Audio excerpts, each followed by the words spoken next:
आता बघा ही उठलं की सुटलं मोबाईल, सारखं मोबाईल मोबाईल. हाय ना ही मालक मालक.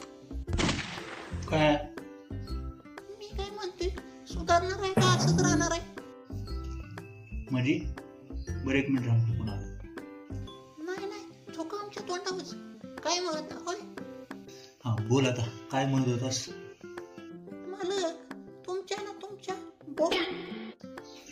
काय म्हणलास. मी म्हणत होतो तुमच्या बोटाने चार्जिंगचं बटन बंद करा. शिवी राहू दे चालू तिनं काय होणार आहे. तुम्ही काय शाळेत गेलता का नाही हो? माझी आता तू आहे का, जेव्हा तुम्ही मला चालू ठेवता त्यावेळेस माझी USB आउटवरून 5 एम्पियरचा करंट फ्लो करत असतो आणि तिथनं पुढे USB इनपुट म्हणजे तिथं तुम्ही मला मोबाईलमध्ये घालता तिथं 220 ते 240चा करंट फ्लो करत असतो. बरं मग तुमचं पोरगं गावाला आहे ना, मग यायच्या आधी सवय बदला. जेव्हा ही पेन पोरं तोंडात घालतील त्यावेळेस तुम्हाला समजेल. मग जेव्हा ही चालू चार्जिंगची पेन लहान पोरांच्या तोंडात जाते त्यावेळेस पोरांच्या तोंडातल्या लाळेमुळे माझी कंडक्टिव्हिटी वाढते आणि करंट लागण्याचा धोका अजून जास्त वाढतो.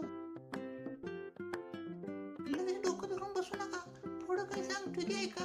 पहिली गोष्ट, लहान मुलांच्या तोंडातला भाग नाजूक असतो. ज्यावेळेस हा शॉक लागतो त्यावेळेस पोरांच्या तोंडाला टिश्यू जळते ती आणि तोंड भाजायची शक्यता असते.